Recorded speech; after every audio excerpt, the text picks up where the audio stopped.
Parce qu'en fait, c'est comme d'habitude, on réagit émotionnellement aux choses et c'est une réaction et ça vient pas d'une réelle analyse. Et en fait, pour savoir est-ce que la lactation continue, elle est mauvaise ou pas pour l'animal, la seule solution, c'est de se rendre dans des élevages qui font de la lactation continue et d'observer les animaux. Et moi, pour les quelques élevages que j'ai eu la chance de visiter et parfois d'accompagner, les animaux sont en très bonne santé. Je n'ai aucun critère visible de dégradation de la santé. J'ai plutôt des animaux, mais comme dans d'autres élevages plus classiques, qui travaillent bien, des animaux qui sont bien menés surtout à un âge assez avancé. J'observe aussi beaucoup la paix qu'il y a entre l'animal et l'éleveur, les conditions dans l'élevage, ça c'est super important.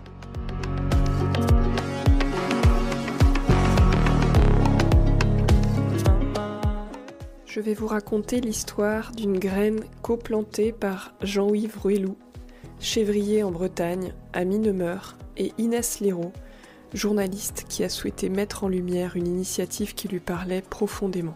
Cette graine a été fertilisée par toutes les personnes qui, en écoutant le reportage réalisé par Inès, ont vu une solution à leur tristesse, leur frustration, de ne pas pouvoir élever des animaux en accord avec leurs valeurs.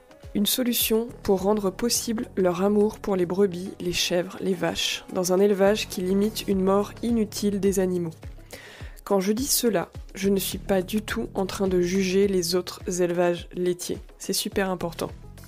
Je ne les juge pas car ils sont le fruit d'un système duquel il est difficile de sortir et dans lequel on a invisibilisé les possibilités d'élever des animaux d'une manière totalement respectueuse du vivant. On a invisibilisé, et on invisibilise toujours, cela aussi dans les écoles d'agriculture.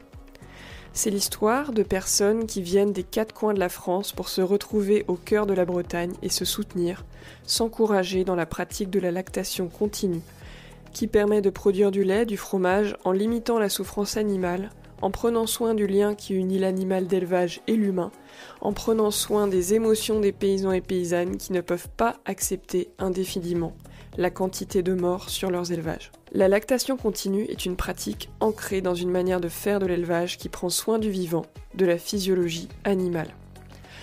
En décembre 2023, je diffusais un premier reportage sur la ferme de Jean-Yves, que je vous invite à écouter dès maintenant pour découvrir sa philosophie et ses pratiques.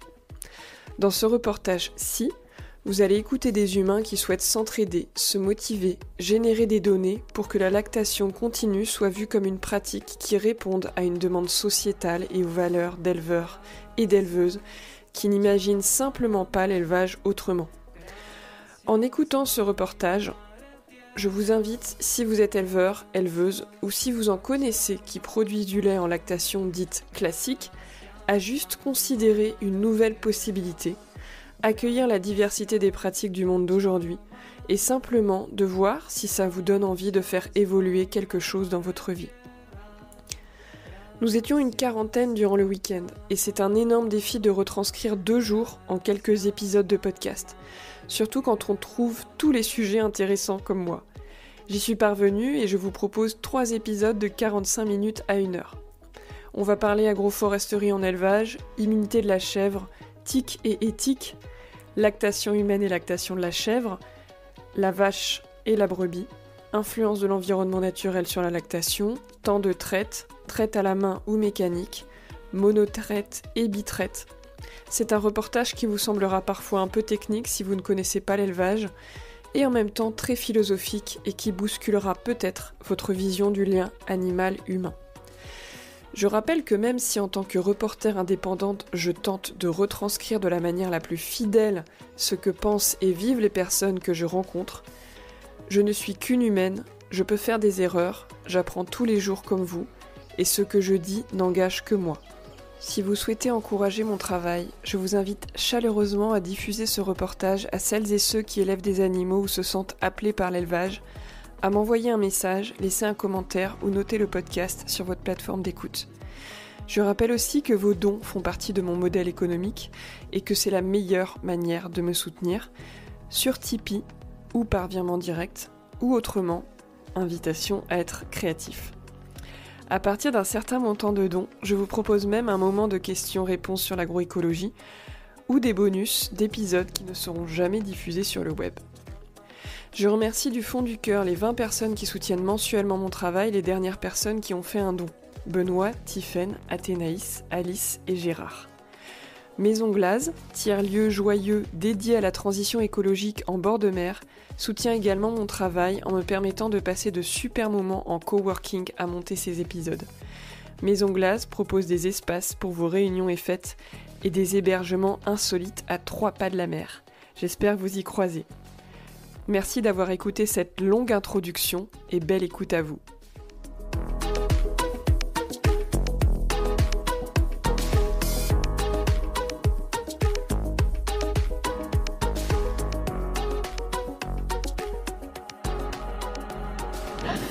Donc l'idée de cet après-midi, c'est de faire des échanges entre tout le monde. Mais juste avec Christophe, qui est là, on a un peu bossé pour organiser un peu l'après-midi technique pour qu'on puisse ressortir avec des infos structurées et tout ça. C'est un échange, mais juste on propose une trame de réflexion. Rapidement, je suis vétérinaire dans le Finistère Nord, voilà, à 2h30 d'ici sur la côte. Partie du groupe informel qui bosse sur la lactation continue avec comme exemple plusieurs élevages qui sont ici, dont Jean-Yves qui nous accueille. Voilà, et on espère que ce groupe va s'agrandir. Dans le monde agricole, de ce que j'ai vu, il y a une grosse confusion entre la lactation longue et la lactation continue. Donc on se disait en intro, juste faire un point rapide sur ça.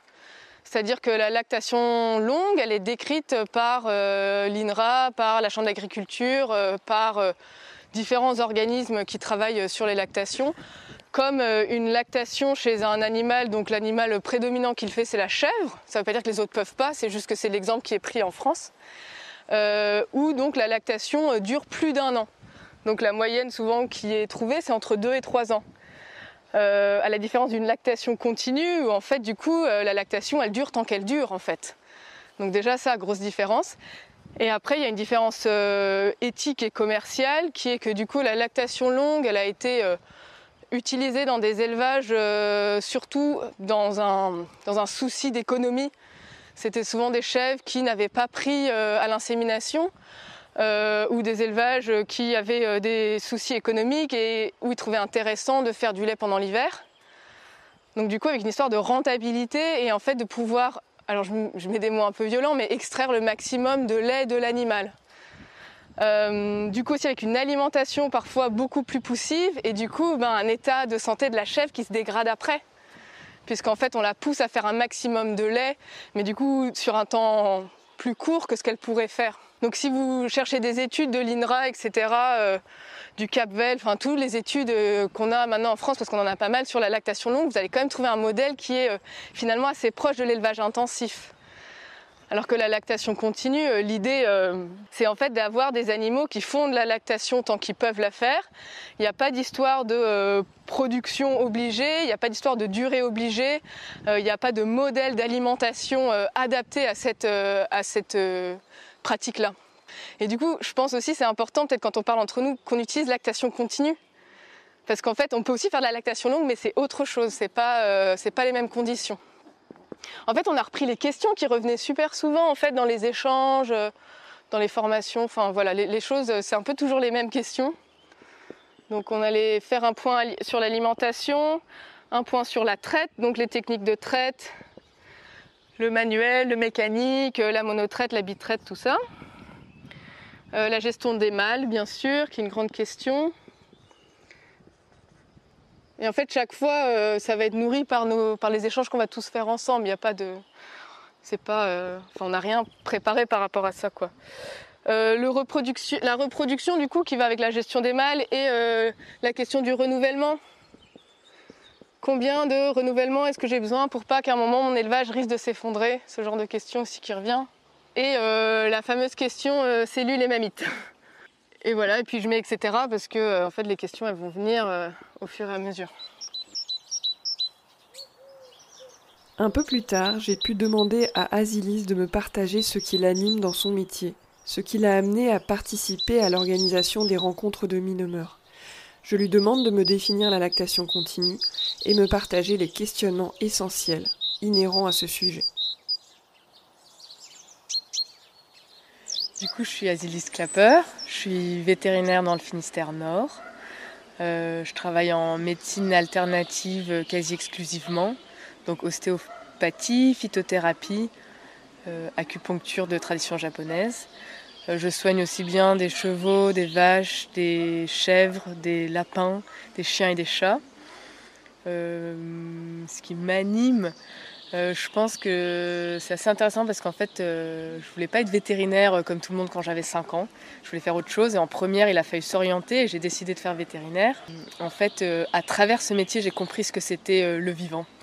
Et ça, c'est vrai que c'est assez fou parce que finalement, alors que j'ai eu du mal avec les études et tout ça, que je savais pas trop ce que je faisais là, au fur et à mesure, et je pense que c'est le contact avec les animaux en fait, m'a fait comprendre qu'est-ce que c'était ce grand fonctionnement global qui inclut aussi bien les animaux, les végétaux et aussi le minéral. Et qu'en fait, il y a une logique, il y a une intelligence totale et que tout est imbriqué et tout va bien quand tout va bien. Et qu'en fait, il y a vraiment une roue de bienfaits. Et ça, en fait, je ne l'ai pas compris à travers les livres, je l'ai compris en travaillant avec les animaux, petit à petit. Et ça me fait beaucoup penser à Coralie Amar et Lucille Brochot qui ont fait partie ou qui font partie du collectif Zone Verte et que j'ai interviewé aussi et qui ont vraiment cette vision très holistique du soin des animaux. Ouais, et je me demande si, j'en ai jamais parlé avec elle, mais je me demande aussi, elle, d'où ça vient. Et c'est comme quelque chose qui se réveille de par la pratique. C'est assez marrant, alors qu'on n'a pas du tout les mêmes parcours, on n'a pas appris dans les mêmes écoles, on n'a pas les mêmes parents. On a vraiment des lignées très différentes et des chemins de vie très différents, et pourtant on se rejoint sur ça. Et on se rejoint sur, à la fin, la solution, c'est de planter des arbres. Alors comment j'y suis arrivée? C'est un peu par hasard. Il y a eu des premières rencontres chez Jean-Yves suite à l'émission des Pieds sur Terre. Et donc Léo, qui était en contact étroit avec Jean-Yves grâce à son mémoire, a voulu faire intervenir quelqu'un du monde vétérinaire et a contacté justement le GIE Zone Verte. Et du coup, vu que la Bretagne, c'est moi de GIE qui suis en Bretagne, et ben, ils m'ont appelé en me demandant si je pouvais venir, quoi. Ce qui est assez marrant, c'est que j'avais entendu parler de la lactation continue avant déjà, que je ne savais pas du tout qu'est-ce que c'était. Je m'étais pas du tout dit que c'était impossible, parce qu'en fait de base je pense que rien n'est impossible, donc je me doutais bien que ça devait être possible, mais je pouvais ni aider sur la mise en place de la lactation continue, ni donner un avis.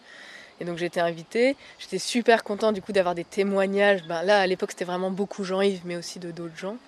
Et en fait j'ai apporté les quelques compléments vétos qu'ils m'ont demandé, mais j'ai voulu continuer parce qu'en fait éthiquement quand même ça faisait résonner quelque chose chez moi. C'est polémique, mais chez moi, pour être honnête, c'est vraiment l'histoire de est-ce qu'on est OK ou pas de tuer un animal. J'insiste, c'est pas qu'un animal meure, parce que les animaux meurent forcément en élevage, ils meurent, à l'extérieur ils meurent, mais est-ce qu'on est d'accord de les tuer? Donc la mort d'un animal, c'est pas la même chose que de décider de tuer un animal. Et ça, c'est une question c'est quelque chose que j'ai à l'intérieur, je pense, depuis très très très longtemps. Et en fait, c'est ça dans la lactation continue qui m'a beaucoup touchée. Après, je sais que c'est pas le cas de tout le monde et que c'est un des points sur lesquels c'est le plus parfois conflictuel. Alors ma définition, ce serait d'utiliser la qualité laitière de certains animaux pour pouvoir avoir du lait sans avoir de naissance de bébés animaux. Mais du coup, ne pas aussi avoir le problème de qu'est-ce qu'on fait de ces bébés animaux qui naissent, mais aussi, du coup, éthiquement, de prendre un grand soin des animaux producteurs de lait et donc de les mener avec nous le plus loin possible dans les meilleures conditions. Qu'est-ce que ça veut dire prendre soin des animaux laitiers, puisqu'il y a une partie des détracteurs de la lactation continue qui pensent que c'est ne pas arrêter la lactation et donc les épuiser d'une certaine manière. Mais ça, c'est une question super intéressante. Parce qu'en fait, c'est comme d'habitude, on réagit émotionnellement aux choses, et c'est une réaction, et ça vient pas d'une réelle analyse. Et en fait, pour savoir est-ce que la lactation continue, elle est mauvaise ou pas pour l'animal, la seule solution, c'est de se rendre dans des élevages qui font de la lactation continue et d'observer les animaux. Et moi, pour les quelques élevages que j'ai eu la chance de visiter et parfois d'accompagner, les animaux sont en très bonne santé. Je n'ai aucun critère visible de dégradation de la santé. J'ai plutôt des animaux, mais comme dans d'autres élevages plus classiques qui travaillent bien, des animaux qui sont bien menés surtout à un âge assez avancé, J'observe aussi beaucoup la paix qu'il y a entre l'animal et l'éleveur, les conditions dans l'élevage, ça c'est super important. Et c'est vrai que dans les élevages que j'ai vus en lactation continue, je retrouve ça. Donc en fait pour moi la question du mal-être animal, enfin mal-être c'est un mot un peu politique, mais de l'inconfort de l'animal qui est en lactation continue, il n'est pas du tout vérifié par le terrain. Parce qu'aussi je crois que la question du confort animal, elle n'est pas uniquement liée à quelle lactation il fait. C'est pas ça la question, c'est sur quel terrain il vit, qu'est-ce qu'il mange, avec qui il travaille, c'est qui l'éleveur, c'est qui l'éleveuse, qu'est-ce qui se passe dans la famille, etc. Et souvent, les petites fermes, la lactation continue est une technique qui est très adaptée aux petites fermes où il y a plus de soins. Ouais, exactement. Et du coup, c'est vrai que là, il y a une espèce de biais positif, finalement. Mais je ne pense pas que les chèvres sont plus heureuses ou plus malheureuses parce qu'elles sont en lactation continue. Je crois que la question, c'est quoi la relation qu'elles ont avec l'endroit, etc.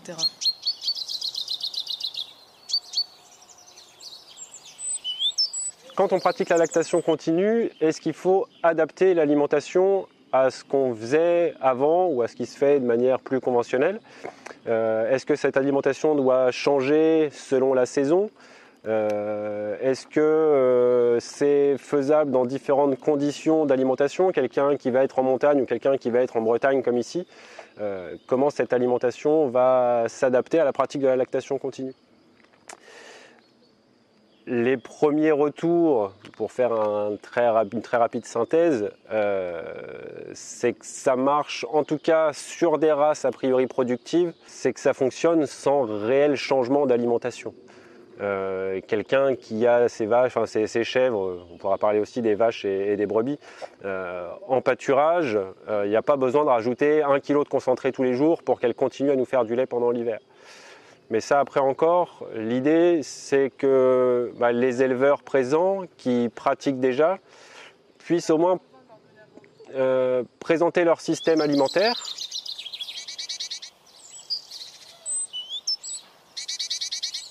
Je m'appelle Christophe, j'ai 39 ans, je viens de Haute-Normandie, je me suis installé l'année dernière dans la Manche, à côté de Saint-Lô. J'ai un projet d'installation en cours, donc j'ai trouvé un terrain depuis la fin d'année dernière.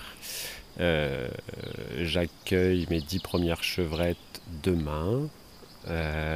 Et j'envisage un début de production tout début 2026, le temps de construire tout ce qu'il y a à construire sur la ferme. Moi je suis pas du tout issu du milieu agricole, même si je suis plutôt rural, enfin d'une famille plutôt rurale à la base, mais pas en tout cas professionnel du milieu agricole. Tu faisais quoi avant ? J'ai vendu des motos pendant l'essentiel de ma carrière. J'ai toujours eu une certaine conscience écologique depuis petit et toujours été proche des animaux. J'ai fait une grosse 10-12 ans de commerce, j'en ai eu vraiment marre. Il a fallu un temps de transition et c'est vraiment la rencontre de Jean-Yves pour le coup qui m'a... du coup je suis végétarien, pour moi l'élevage était une porte complètement fermée. Et la rencontre de Jean-Yves et de la méthode de lactation continue du coup m'a ouvert cette porte-là et du coup voilà, je me suis aperçu que c'était complètement en adéquation avec ma façon de vivre et avec ma philosophie et que c'était quelque chose qui était fait pour moi, quoi. Voilà, donc j'ai monté le projet ces 3 dernières années là pour en arriver où j'en suis aujourd'hui. Et c'est quoi en particulier qui fait que tu ne voulais pas faire d'élevage ? L'abattage obligatoire. Voilà, moi je suis devenu végétarien par conviction, je pouvais plus participer au système d'abattage massif. Du coup voilà, l'élevage et faire naître des animaux tous les ans pour les abattre, c'était juste pas possible, quoi. Voilà, donc d'avoir une alternative à ça, c'est-à-dire de pouvoir quand même faire de l'élevage, mais avec une autre relation à l'animal, une autre relation au troupeau, ça a été vraiment déclencheur, quoi. Et l'idée, c'est de monter certainement aux alentours de 20, parce qu'à mon sens, c'est le bon compromis en temps de travail et en rentabilité pour me sortir quand même un salaire. Ça nécessite de petits investissements, en fait, qui dit petit troupeau, donc c'est un modèle avec faible charge, donc être en autonomie alimentaire. Faible charge, je dis pas besoin de gros produits, donc on peut rester sur une petite échelle. Le modèle après, ce sera mono ou bitraite, ça va peut-être même alterner au fil de la saison ou quoi, ça peut évoluer. Avec transfo à la ferme, l'idée quand même d'avoir une ferme plutôt ouverte, avec un peu d'accueil des publics et essayer aussi de d'impliquer le tissu local dans la ferme, que ce ne soit pas un truc complètement en autarcie.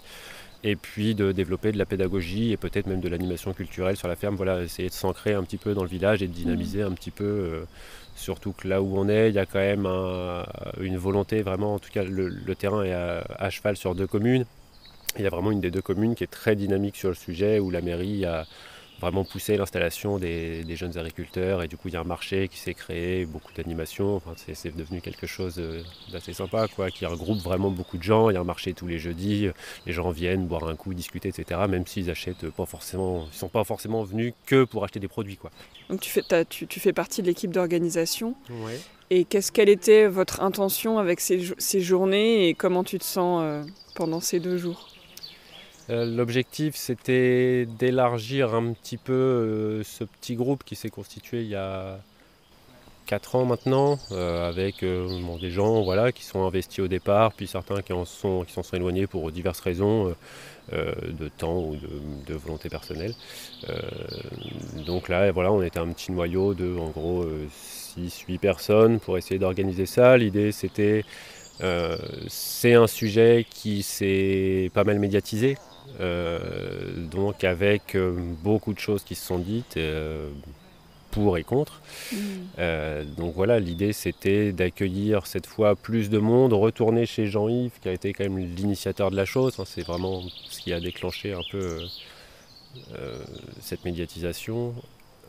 Donc d'attirer plus de gens de différents horizons, et puis toujours de répondre aux questions qui se posaient, de se poser des nouvelles questions en ayant des nouvelles personnes qui viennent, et puis d'avoir aussi cette fois autre chose que des éleveurs, d'avoir aussi des intervenants extérieurs, voilà, comme on a eu du coup une ethnologue, une sage-femme, pour encore élargir des horizons. En fait, l'idée c'est vraiment, la lactation continue, c'est pas une fin en soi, c'est juste aussi pour essayer de voir l'élevage autrement, de voir comment on peut faire autrement, réévaluer notre rapport à l'animal, à notre métier, c'est un peu tout ça l'objectif.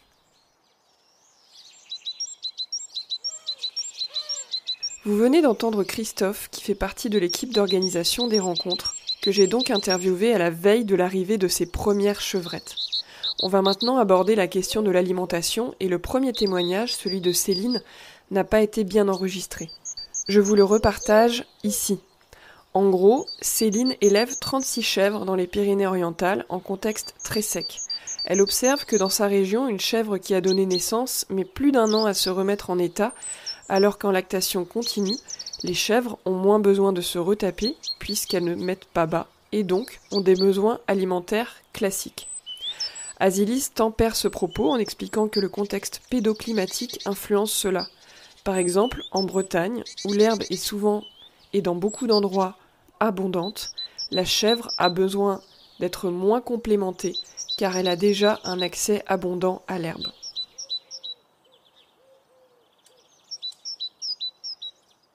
C'est-à-dire que nous, en Bretagne, par exemple, on va peut-être pas avoir de différence parce qu'en fait, on n'a pas vraiment besoin de les retaper après la mise bas, vu l'accès à l'herbe, etc. qu'on a. Et que par contre, dans les zones plus sèches, en effet, du coup, tu auras moins besoin de complémenter en foin. Ouais, c'est possible. Ouais. Non, mais c'est intéressant, quoi. Du coup, ça voudrait dire que c'est dépendant de la région aussi de production. Je pense quand même que, moi, intimement à l'intérieur, qu'une chèvre qui a mis bas, elle a utilisé plus d'énergie qu'une chèvre qui n'a pas mis bas. Et du coup, elle a quand même une reprise d'état. Après, elle peut la trouver mieux peut-être parce que c'est plus riche chez vous. Ça, oui. Moi, j'ai une chèvre de Jean-Yves, donc une alpine et une poitevine de Arnaud Bignon. Et j'habite à 40 minutes d'ici, en centre-Bretagne, au nord. Et elles sont en liberté. Donc j'ai fermé mon potager et protégé mes arbres. Et je leur donne rien, quoi. Ça fait bientôt 2 ans qu'elles sont, du coup, que je les trais. Et je n'apporte aucune nourriture. Elles se nourrissent toutes seules de lierre, de ronces, J'ai 2,5 hectares de pâture et des arbres partout. Et voilà. Et elle donne, là en ce moment, Arnaud m'avait donné Maëlys parce qu'elle produisait pas assez. Chez lui, elle était à 1 demi-litre par jour. Moi, je suis en bitraite, l'été, je suis en bitraite, l'hiver, je suis en monotraite. Et là, Maëlys, elle est à 1,5 litre par jour. alors qu'elle était un demi avant. Mais elle était traitée à la machine, je la traite à la main. Et Praline, la chèvre que m'a donnée Jean-Yves, elle est à 3 litres par jour. Ouais. Je sais pas qui tu veux, Céline? Tu veux raconter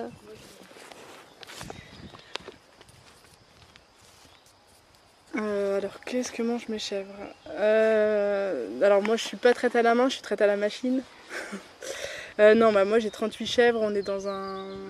On a des parcours, ça dépend, en hiver, elles ont un tapis fibreux et après, elles ont du concentré, enfin, du céréales et maïs pour le froid, même s'il fait pas trop froid pour les... voilà. Après, on est en parcours, donc là, elles mangent ce qu'elles trouvent. Moi, je suis par contre en parcours gardé.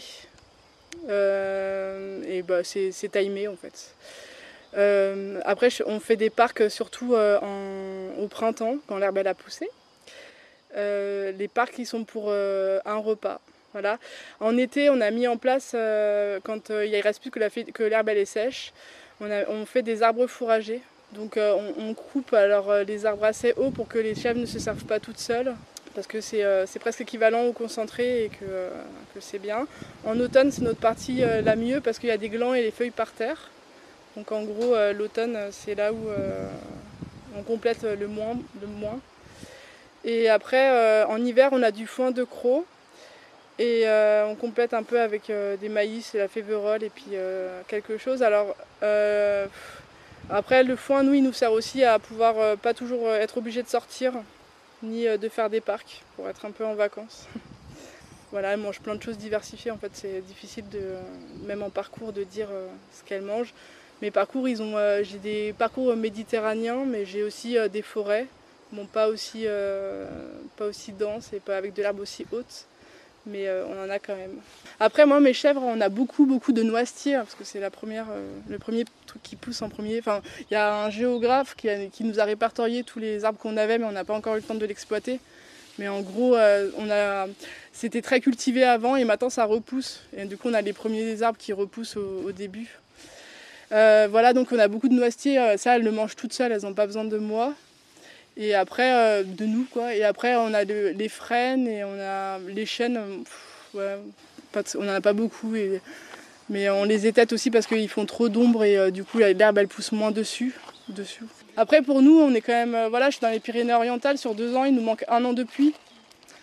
Donc comment dire que on peut pas attendre, enfin ça peut pas être que les chèvres qui vont trouver à manger, il va falloir un peu les aider. Et après nous c'est pas mal parce que ça nous permet, on n'a pas assez de bras mais on a beaucoup d'idées. C'est-à-dire qu'on a des pentes, on va mettre des arbres dans les pentes, pour tenir la terre, enfin on a plein de, et puis de remettre des arbres c'est quand même intéressant, mais et on essaye aussi de planter des arbres nous par exemple qui sont adaptés à la sécheresse.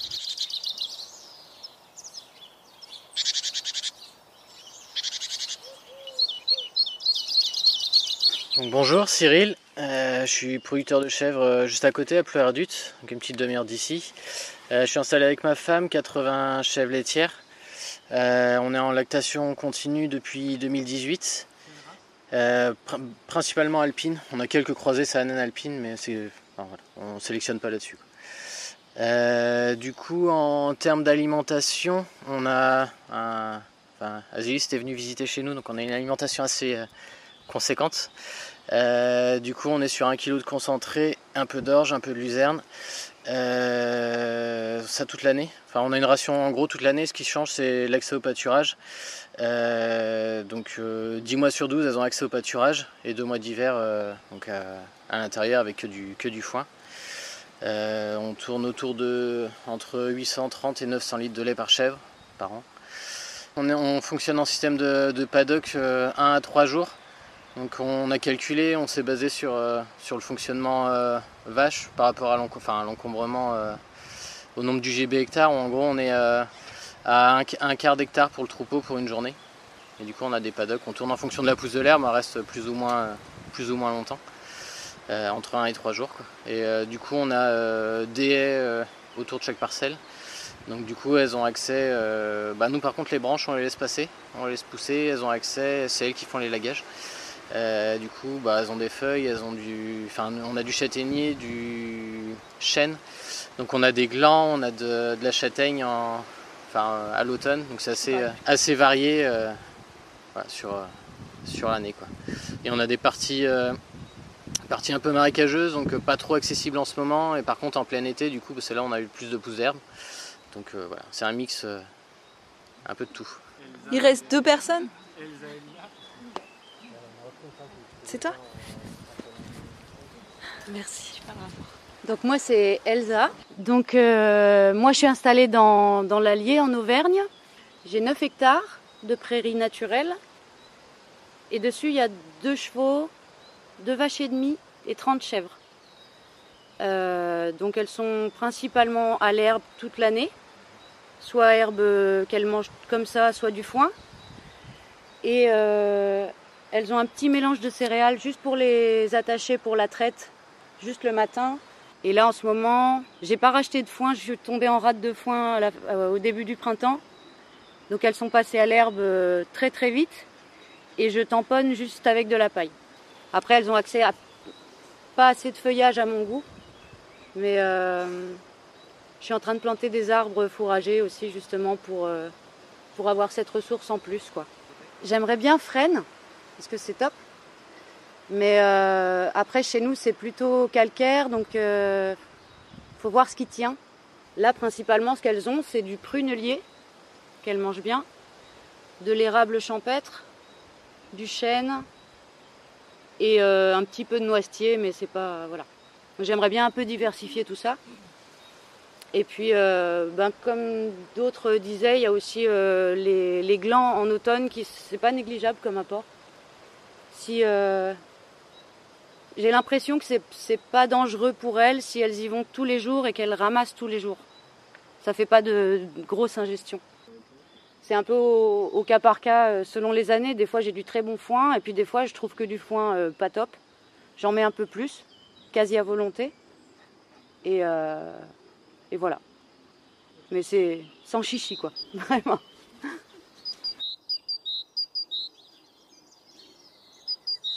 Parmi toutes les personnes présentes aux rencontres, 6 pratiquaient déjà la lactation continue. D'autres sont éleveuses, éleveurs et souhaitent pourquoi pas tester la pratique. D'autres encore ont un souhait d'installation. Vous allez maintenant entendre Lila, installée dans l'Orne depuis 2021. Lila a rédigé une FAQ, foire aux questions, sur son site web, et voici une question à laquelle elle répond. Est-ce que produire du lait plusieurs années ne fatigue pas plus les chèvres que d'avoir un petit chaque année, et de produire du lait pendant environ 10 mois sur 12 ? Ce à quoi Lila répond. Si l'on se base sur leur espérance de vie, non, une chèvre en lactation continue n'est pas plus usée qu'une chèvre qui a des petits chaque année. Bien au contraire même. J'ai pu voir de vieilles chèvres de 17 ans, à la retraite depuis plusieurs années et encore en forme. De plus, les risques sanitaires sont importants aux mises bas et la lactation continue permet de diminuer cette mortalité ou cette fragilisation au moment des naissances. J'ai mis le lien vers le site web de Lila dans les notes de l'épisode.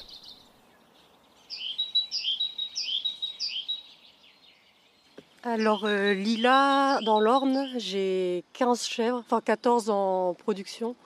Elles ont accès à l'herbe toute l'année, du foin à volonté. Et je leur donne du métail, donc un mélange triticale, pois, févrole. Je donne 600 grammes en hiver, on va dire, et 300 grammes printemps, automne. Enfin, dès qu'il fait trop chaud, trop froid, je leur donne un peu plus, quoi. Et je commence à leur donner accès aux feuilles. Donc j'ai des haies autour des champs. J'ai un tout petit bois, donc elles ont bouffé toutes les écorces.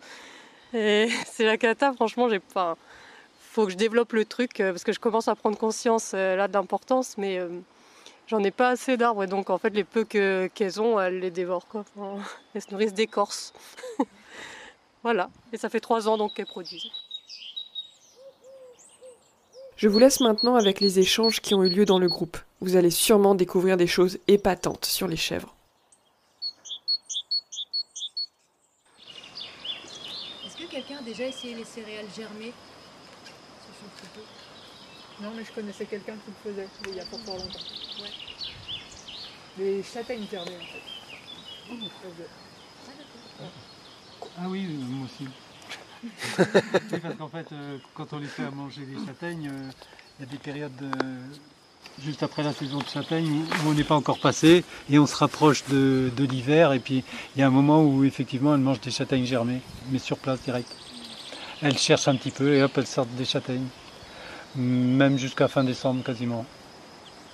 Ouais, j'ai une info par rapport à ça. Du coup, comme on suit pas mal d'élevage, en fait, il y en a plusieurs qui sont passés aux graines germées et qui ont diminué de moitié du coup leur apport en céréales. C'est ça qu'ils ont trouvé. C'est pour ça que je faisais ça, moi. Ah ouais. Et du coup, ils sont passés à moitié. Et par contre, les exemples que j'ai, dont si ça vous intéresse vraiment, il faudrait que je vous mette le nom, un gars qui est dingue de ça et qui du coup avait une serre entière dédiée à faire germer ses graines. Quand même, il avait des stagiaires qui l'aidaient dans la distribution. Du coup, je rejoins ce que toi tu dis. C'est-à-dire qu'il a mis pas mal de temps à pouvoir lancer la machine et le faire comme ça. Mais par contre, ça lui a fait diminuer de moitié l'apport en céréales. Sur les minéraux, on n'a pas du tout abordé le sujet. Vous avez une complémentation minérale ou pas? Je vous en prie. Jean-Yves. Eh bien en fait, je tiens. Merci. Depuis que Asilis nous a donné des références de comment faire ces minéraux, Béatrice fait des petites bassines avec du sel, du lithotam, des herbes diverses, de l'ail, beaucoup d'ail, qui fait que c'est un peu vermifuge et que ça fait un apport de minéraux, au moins en calcium et en sodium. Ail cru? C'est de l'ail, vu la quantité, c'est de l'ail déshydraté, je crois. Elles en mangent pas mal. Ça fait des bassines de 6 kg. Je dirais qu'elles font 2 mois avec à 16 chèvres au total. Quoi. Et puis laisse à disposition. Qu'on laisse à disposition. Quand il n'y en a plus, on remplace. Il y a combien d'ail? C'est bête, Béatrice n'est pas là et je ne connais pas les doses. Mais Asilis les a peut-être. Elle peut donner les références si on lui demande. J'ai une anecdote aussi. Il y a une éleveuse qui a des problèmes de ténia sur ses chèvres et elle voulait pas faire de la vermifugation chimique. Et donc du coup elle s'est retrouvée à mettre de l'ail pur, donc sec mais pur, à ses chèvres qui en ont mangé énormément parce qu'elles avaient beaucoup de ténia. Et ça n'a pas changé le goût du lait. Je te jure. Et ça vraiment on se demandait. Après c'est chèvre, pas brebis. Je suis quand même sceptique au fait que le lait ne prenne pas le goût de ce qu'elle mange. Ouais. Concernant l'ail, moi j'ai 3 chèvres qui sont pas en lactation continue, mais voilà. Et je les vermifuge rarement, voire pas en fait, comme elles font du lait quand même. Et donc du coup je leur donne de l'ail, mais au seau, individuellement. C'est-à-dire que je me promène avec mon seau, comme j'en ai pas beaucoup, avec 3 poignées d'ail et une poignée de minéraux à vache laitière là. Et puis je propose, et puis je les laisse manger ce qui me semble être à peu près la bonne dose, quoi. Et par contre, suite à ça, en général, le lait il sent quand même l'ail pendant 2 jours, quoi. Et les fromages ils sentent l'ail du coup. Et c'est de l'ail sèche normal? C'est de l'ail. Non, c'est de l'ail qu'on achète en Espagne, en pot, en gros pot, et c'est de l'ail séché en granulé. Parce qu'en poudre, elles s'en mettent plein le nez, et elles s'en mettent plein les poumons en même temps. Sinon, on fait une recette ail et fines herbes et on est tranquille. Ça n'a pas de rapport avec l'ail, c'est pas grave. Par rapport à l'alimentation, donc ce que j'ai compris, c'est que la plupart des éleveurs-éleveuses qui font de la lactation continue font pâturer leurs troupeaux dans des écosystèmes très variés avec une flore qui varie énormément dans l'année. L'ajonc, les noisetiers, les châtaignes, l'herbe, différents types d'herbes, etc. Du coup, comment les chèvres s'habituent à cette très très grosse variation-là? Est-ce que ça a un impact sur l'efficacité de la lactation continue? C'est plus avoir une vision globale un petit peu. Les chèvres, c'est curieux, mais aussi c'est difficile, ça trie beaucoup. Du coup, elles sont super contentes, moi je pense, que de manger des trucs différents. Et puis moi, elles n'ont pas le choix en fait. Elles n'ont pas le choix. Ça influence la quantité de lait, Ça influence les sels aussi, non? Moi, je dirais que toutes les saisons, elles ont des choses positives à amener. Moi, je dirais que la nature est bien faite en fait. Voilà. Si tu es dans une nature bien faite. Mais je pense que la nature est bien faite. En général. T'es dans un endroit où il y a... Non, mais c'est quand même sec. En fait, parce que je lui disais, moi j'ai fait analyser le sol, j'ai fait analyser l'herbe, j'ai fait analyser les ronces, on a fait analyser tout ce qu'on a dans... pas tout, mais les trucs qu'elle mangeait en principal. Et je sais à peu près ce qu'ils amènent. Par exemple, je disais, on a commandé une poudre spéciale par rapport à tout ce qui manquait. Nous, on manque beaucoup de potassium. C'est un truc qu'on ne trouve pas dans le foin, on ne trouve pas chez nous, donc on sait qu'on donne les choses qui manquent dans la nature, même si elle est bien faite, il manque des choses. Et mais moi je l'ai fait en faisant des analyses de sol, en analyse de foin, en analyse de frêne, en analyse de ce qu'elle mangeait en principal, pour pouvoir bien les complémenter. Si tu regardes les chèvres... Merci. Si tu observes tes chèvres au pâturage, tu vas voir qu'elles vont pas toutes manger la même chose. Chaque chèvre a son alimentation. Enfin, il y en a qui vont manger des glands et d'autres qui vont pas aller dessus. Enfin, elles ont du coup faire une moyenne de production par chèvre. Par rapport à ce qu'elles vont manger, en fait, chacune ne va pas exactement manger les mêmes choses dans les mêmes quantités. Du coup, c'est ça. Elle s'adapte à ce que voilà. Donc on n'a pas sur des aires plus spécifiques. Recentrer là-bas parce qu'ils n'entendent rien. Peut-être on peut resserrer aussi un peu le cercle parce que je pense que comme il y a du vent en plus. Physiologiquement et de sa lignée, la chèvre c'est une cueilleuse en fait. Et c'est pas une brouteuse comme la brebis. Du coup en fait physiologiquement, elle est censée manger la tête un peu en l'air et comme une abeille butinée. Donc miam miam miam miam miam miam miam miam. Donc ouais, encore une fois, physiologiquement, elle est beaucoup plus adaptée à bouffer des buissons, des arbres et tout ça que de l'herbe. Du coup, après, l'histoire de la production, c'est autre chose. Mais voilà, si on veut revenir à sa physiologie et au fait qu'elle descend du bouquetin de montagne, qui du coup, en effet, tout en haut des Alpes, il y a plus de cailloux que de pelouse bien verte, quoi. T'évoquais le sujet du coup des vaches. Est-ce qu'on a des exemples en moutons ou en vaches ou sur des lactations qui ont duré un certain temps ou sur des exemples? Il n'y avait pas quelqu'un en brebis Moi je suis en brebis mais j'ai pas fait de lactation. D'accord. Mais j'aimerais bien trouver des gens qui en ont fait. On a des exemples mais ils sont pas là. Après, pour donner un exemple que je connais, du coup chez un éleveur en Vallée de Seine, en Haute-Normandie, qui était... Oh non. Oh le filou. C'est un chien de chevrier, il mange du fromage de chèvre. Du coup, un exemple en vache, c'est un éleveur de chèvres qui avait quelques vaches jersiaises. Et il en a eu une à laquelle il ne pouvait plus faire de petits, elle a eu des problèmes de hanche, bref. Il y a du vent. Oh, ok. Ouais. Et ça fait du coup, c'est sa 3e année de lactation, du coup, sans nouvelle mise bas.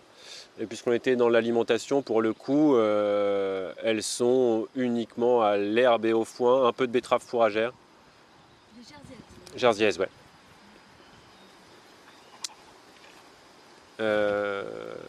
Arnaud avec quelques vaches, je crois. Ouais. Il a vache et brebis, ouais. Il garde, sa vache du coup c'est la 2e année. Et ses brebis, ça doit être, c'est beaucoup plus long. Mais bon, il est pas là pour témoigner quoi. Mais tu peux aller voir sa ferme en Mayenne. Ouais. Et lui, il conduit ses brebis. Enfin, il n'y a pas de différence quoi. Elles ont la même alim, elles sont conduites. Il y a une petite différence quand même dans les rotations de pâture. Mais sinon, il n'a pas de problématique nouvelle parce que c'est des brebis. Voilà, c'est juste... En tout cas, sur les vaches, moi, les données que j'ai trouvées, j'ai contacté un historien qui travaillait sur les vacheries parisiennes. Les vacheries, c'est pas des élevages de vaches, c'est jusqu'au fin 19e, début 20e. Il y avait ce qu'ils appelaient des vacheries, donc les vaches étaient reproduites à l'extérieur, à la campagne, étaient emmenées à Paris en lactation, déjà en lactation. Puis elles étaient ressorties ensuite dès qu'elles étaient taries pour être reproduites à nouveau. Et le temps où elles restaient sur Paris, c'était globalement 3-4 ans. Donc en gros, elles restaient 3-4 ans sur Paris en lactation. Et du coup, il a fait ça. Enfin, il a trouvé des documents là-dessus sur Paris, mais on peut imaginer que ce genre d'élevage urbain, ça se pratiquait à l'époque relativement couramment. Donc il y aurait d'autres traces à trouver. Après, sur internet, il y a une vidéo YouTube en anglais sur les lactations longues. Et ça commence par l'exemple d'une vache qui donne du lait, genre pendant 12 ans, un truc comme ça, sans aucune repro. Elle tient sa lactation notamment parce que régulièrement on lui ramène des veaux. Donc c'est une sorte de vache nourrice, quoi. Donc en fait il y a plein de petites histoires comme ça.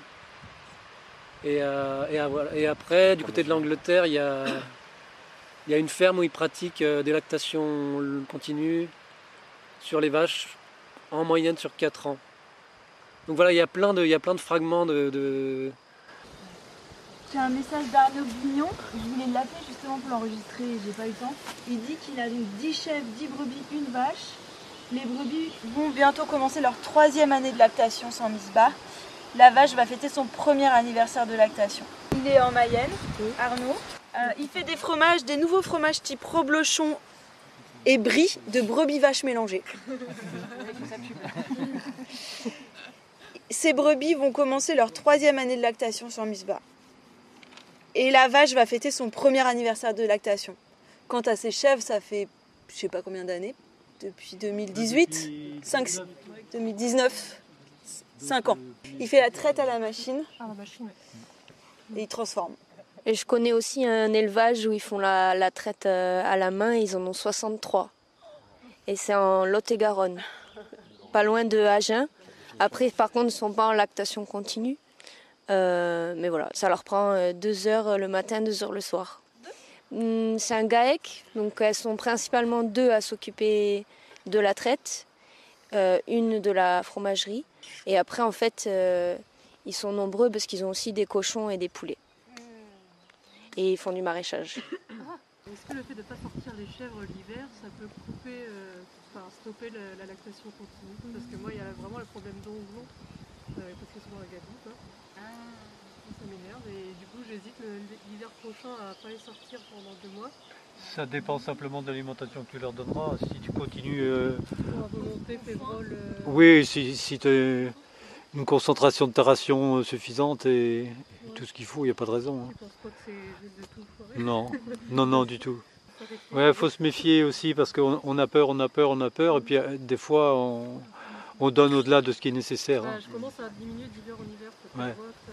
Moi j'ai fait ça pendant longtemps aussi, j'avais vraiment peur. On est tous des trouillards. Pour parler de trouillardise, dans ceux qui font de la lactation continue, est-ce qu'en hiver, justement, vous avez, à la période où en fait la lactation diminue peut-être le plus, donc je suppose que c'est en hiver, est-ce qu'à cette période-là, vous avez essayé d'espacer les traites ou de traire moins pour reprendre au printemps à partir du moment où l'herbe pousse, quoi? Je suis passé au Pradel là il y a 1 mois et demi, donc, et il disait que les ressorts de la lactation, bien sûr il y a l'alimentation qui joue, mais le premier ressort de la lactation en fait c'est de traire. Donc en fait si tu espaces les traites, en fait à chaque fois que tu traites, tu libères des hormones et de l'ocytocine et en fait c'est ça qui stimule le fait de produire du lait ensuite. Donc si tu alors ça j'ai pas essayé, mais si tu espaces tes traites, j'imagine que tu vas avoir de moins en moins de lait. Et d'ailleurs au tarissement, normalement c'est à un moment tu arrives à une traite sur 2, une traite sur 3 et puis tu arrêtes. Cette question-là, je t'en prie. Si je pose cette question-là, c'est parce que j'ai un cas particulier à la maison, que j'ai pas conduit en lactation continue, mais que j'ai conduit sur une lactation en hiver. C'est une chèvre qui s'est mise à faire du lait toute seule, sans chevreau, sans avoir vu le bouc, bref. J'ai commencé à la traire au printemps, au moment où elle s'est mise à refaire du pis. Et arrivé en décembre, clairement, ça baissait. J'ai espacé les traites, j'ai arrêté de la traire pendant tout le mois de décembre, je dirais. J'ai dû espacer les traites en novembre et en février elle refaisait du lait, quoi. Et je me suis remise à la traire. Mais c'était une chèvre qui était déjà en spontané et qui n'était pas induite ou qui avait, donc je sais pas. Mais c'est pour ça que je posais cette question-là, parce que ça pourrait permettre de gagner en flexibilité pour ceux qui le souhaitent ou pas dans le cadre de la lactation continue, si c'était le cas. Mais moi j'ai une bonne solution pour la flexibilité. grâce à Jean-Yves, il m'a filé une chèvre dont il voulait plus parce qu'elle s'auto-tétait. Je me demande si elle pourra en gérer tout le Et maintenant, moi, je voudrais constituer un troupeau d'auto-téteuses. Donc j'en cherche d'autres partout. Parce que en fait, dès que je pars, je lui enlève son mors. J'ai un copain qui fait des petits morts en buis là dans le coin à Trémargat. Je lui enlève elle a un petit mort qui lui permet de manger l'herbe, tout ce qu'elle veut, mais mais pas d'exercer la succion. Donc c'est ce qu'on donne aux chevreaux qui ont des problèmes de sevrage. Voilà, quand je lui enlève ce mort, elle s'auto-tète direct et elle entretient sa lactation. Parce qu'elle a quel âge? Des fois, ça dure 3 mois, puis après, je le remets dès que j'ai besoin de lait. Au bout d'un moment, elle va arrêter de sauter. Non, parce que tu vois, à un moment, le mort, je l'ai laissé 6-7 mois et dès que je l'ai enlevé, elle a recommencé. Elle a quel âge? Elle a 1 an et demi? Ah non, elle a quel âge?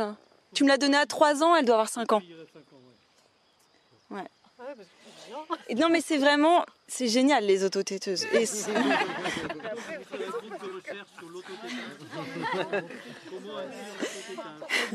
ce qui est fou, c'est qu'elle boit, c'est 3 litres par jour quand même. Cette chèvre, elle a même pas voulu allaiter son chevreau. Hein. Elle a bu tout son lait. C'est mon lait, c'est moi qui le produis. Elle est féministe.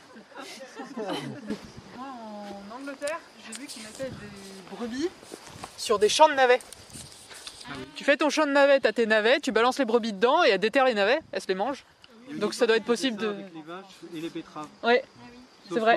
Il y a eu un hiver où il a fait moins 17. Et les semaines suivantes, les champs de betteraves étaient tous en train de pourrir. Donc plus personne n'a recommencé, mais ça se faisait. Ils mettaient les vaches au fil dans les champs de betteraves. La limite, c'est que tu te bousilles ton sol en faisant ça. Peut-être moins ouais, avec des chèvres qu'avec des vaches, mais ça... Est-ce que c'est nécessaire? Moi, j'ai fait potimarron pour les chèvres. J'avais fait 2000 m², j'avais récolté 4 tonnes et moi, j'étais obligé d'en vendre aux maraîchers parce qu'il n'en avait pas assez. Elles étaient contentes, mais alors là, c'est pareil, au niveau manutention, il fallait le hachoir à viande et couper tout ça en petits bouts. Et... L'équilibre de la ration, tout ça Oh, l'équilibre, tu recules de 3 pas. Et... En fait, l'équilibre de la ration, c'est la chèvre qui le fait dans la mesure où elle a par ailleurs une alimentation variée dont elle peut se saisir. Si elle mange beaucoup de potimarron ou pas assez, elle va se venger plus sur l'herbe. S'il n'y a pas d'herbe, elle va se venger sur autre chose. Si elle n'a rien pour se venger, elle va mourir de faim, elle va maigrir. Tout à l'heure, vous avez entendu Inès Léraud qui a semé la graine de ces rencontres il y a 8 ans, en 2016. Son témoignage m'émeut, car elle partage comment une émission de radio, le journalisme, la mise en lumière, a de l'impact sur une personne, et par ricochet sur tout l'écosystème. C'est pour cette raison que j'ai choisi de terminer cette première partie par son témoignage. Je m'appelle Inès Léraud, je suis journaliste et je me suis installée en Centre-Bretagne fin 2015 pour enquêter sur l'agriculture intensive, l'agroalimentaire. À ce moment-là, je faisais mes courses sur le marché de Rostrenin et j'ai découvert qu'il n'y avait pas de fromage de chèvre l'hiver. J'en demandais au chèvrier du marché qui me disait mais non, on a d'autres choses sur notre stand, mais on n'a pas de fromage, t'es pas au courant que les chèvres elles sont en gestation l'hiver. Et j'ai vu sur un stand un peu plus loin qu'un autre chèvrier, lui, avait du fromage de chèvre. Donc je lui ai dit mais comment ça se fait que tu as du fromage en hiver? Et il m'a dit parce que je suis en lactation continue. C'était Jean-Yves Ruellou. C'est comme ça que j'ai rencontré Jean-Yves, que j'ai rencontré la façon dont il conduit son troupeau de chèvres. Et tout de suite, je lui ai demandé si je pouvais venir voir comment il procédait. Et je suis venue ici à Minemeur, près de Priziac. En fait, j'ai vraiment compris que c'était un modèle très décroissant qui lui permettait de garder en fait tous ces animaux et notamment ces chèvres sur la ferme jusqu'à leur mort, qui pouvaient se passer complètement de l'abattoir, qu'il était très peu endetté, qu'il avait des revenus très conséquents et 2 fois le SMIC à l'époque, alors que la plupart des éleveurs intensifs que je connaissais peinaient à avoir le SMIC, avec un troupeau de seulement 14 chèvres. Enfin, j'ai trouvé le modèle hyper intéressant. Et non seulement j'en ai parlé aux éleveurs autour de moi, Mais personne ne me croyait en Centre-Bretagne, alors que Jean-Yves, il avait 60 ans, ça faisait, je sais pas, 30 ou 40 ans qu'il était en Centre-Bretagne. Les autres éleveurs de chèvres, ils me disaient, mais non, mais c'est pas possible, ça n'existe pas, cette forme de lactation sur des chèvres, je te crois pas, t'as du mal comprendre, etc. Et puis j'ai aussi voulu proposer une émission à France Culture, parce que je travaillais pour l'émission Les Pieds sur Terre. On était début 2016, et en fait, l'émission, j'ai réussi à la faire 3 ans plus tard, quoi. Ma rédactrice en chef, elle me disait, mais qui ça va intéresser, tu vois, une émission sur la lactation continue. Donc ça a démarré comme ça. Et puis moi, ça m'intéressait de bien comprendre sa méthode, donc il a accepté que je fasse un stage d'une petite semaine ici. J'ai vécu dans une cabane en bois qu'il a faite avec son fils sous les châtaigniers. Et voilà, et puis un jour de 2019, j'ai enfin pu faire l'émission parce qu'au Pied sur Terre, ma rédactrice en chef n'avait rien à diffuser, elle cherchait une émission en urgence, donc j'ai réussi à lui dire « Et tiens, tu sais, je t'avais parlé d'un chèvrier, etc. » Elle m'a dit « Ok, vas-y ». C'est marrant parce que ça s'est fait à la dernière minute, je suis venue là, il fallait que je rende mes sons le lendemain, je suis venue là un soir, j'ai prévenu Jean-Yves un quart d'heure avant. Et en fait, il n'était pas du tout préparé. C'était quelqu'un de très taiseux à l'époque. Et lui et moi, on ne savait pas du tout comment ça allait se passer. Il m'a dit, viens, mais moi, pour ce genre de choses, normalement, j'ai besoin de plusieurs jours pour me préparer. Et en fait, je sais pas, l'émission, elle dure un quart d'heure et j'ai dû tourner une demi-heure. Enfin, ça a été très fluide. Et cette émission, elle a eu un effet fou. Enfin, c'est une émission, je pense, c'est l'émission qui, dans mon cas, a eu le plus de succès. Je reçois presque encore tous les 2 jours, France Culture me transmet des emails de gens qui disent on aimerait prendre contact avec cet éleveur, on aimerait élever des chèvres comme ça, on élève des chèvres et on ne nous a jamais appris ça. Des personnes véganes qui disent on aimerait manger de ce fromage-là, ça nous va. Enfin, des chercheurs en zootechnie qui disent mais on n'a jamais entendu parler de ça, des chercheurs d'AgroParisTech, des députés et des journalistes de la presse agricole aussi.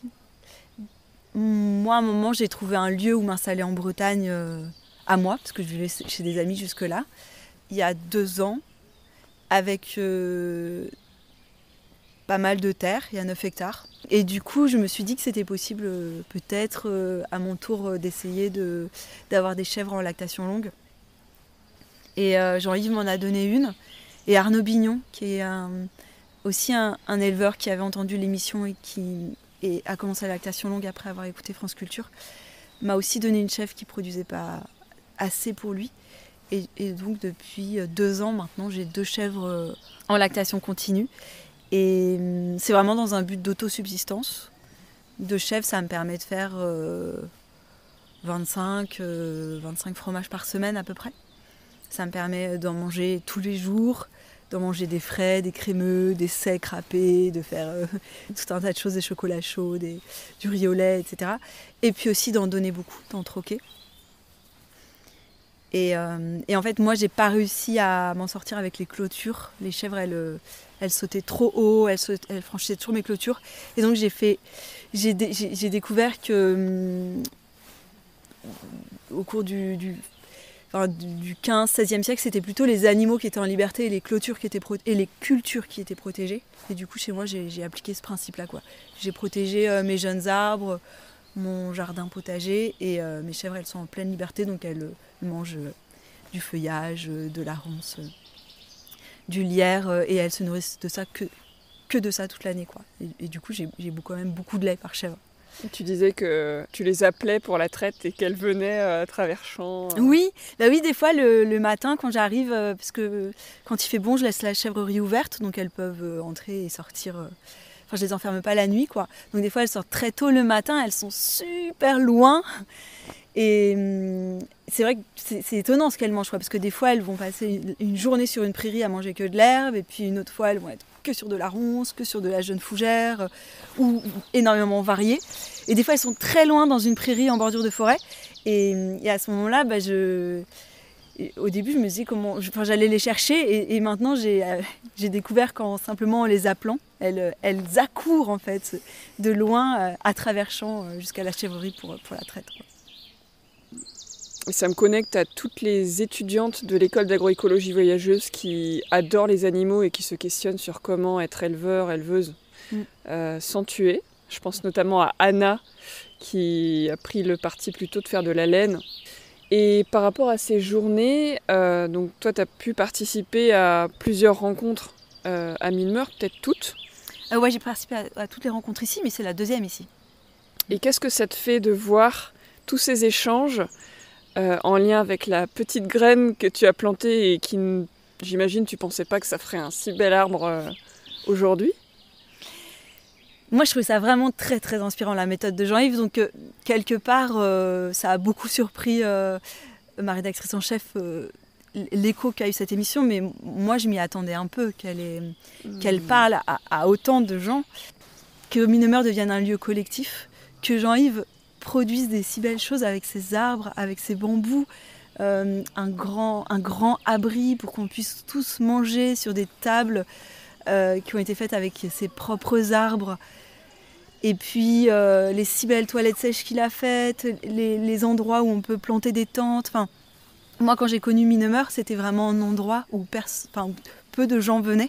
Il y avait des visites, surtout pour la forêt de bambou. Mais elles étaient assez rares et Jean-Yves, il était très seul. Et en fait, ça, déjà, je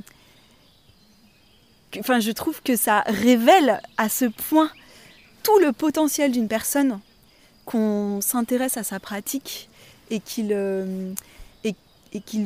soit dans une position de transmission, à quel point ça épanouit Jean-Yves et ça révèle aussi les potentiels du lieu et son génie du bricolage, enfin tout ça se développe suite au fait qu'il a énormément de sollicitations, de gens qui s'intéressent à sa pratique.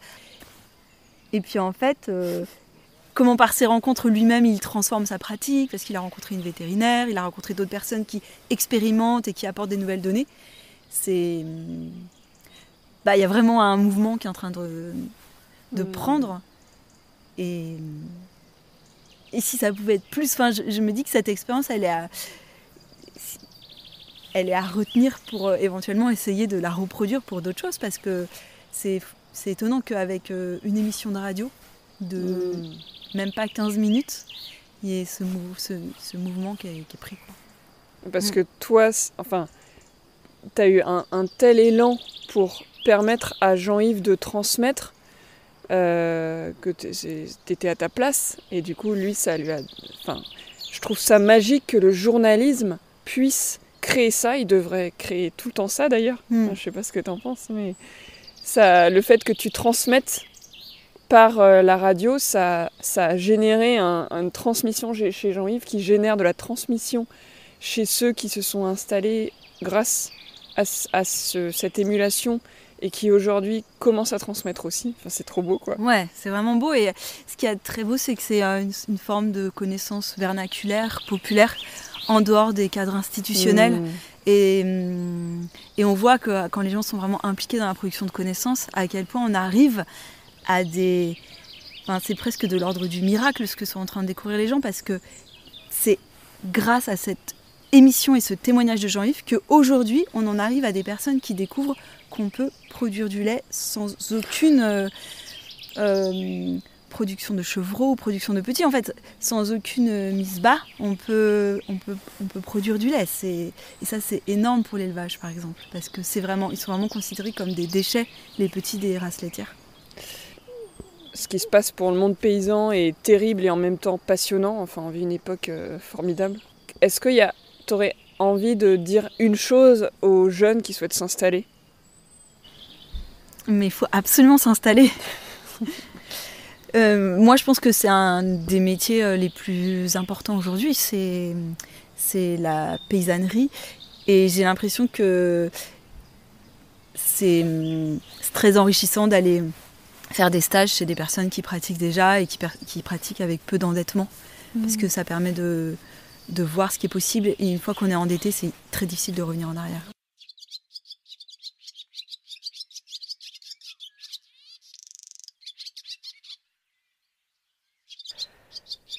Et voilà, cette première partie de mon reportage aux rencontres de Mineumeur est terminée.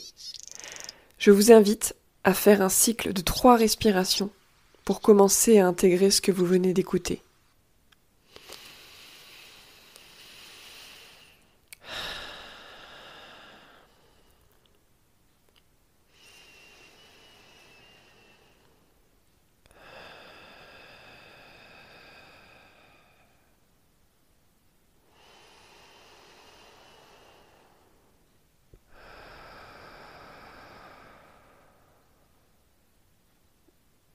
Alors, comment vous vous sentez ?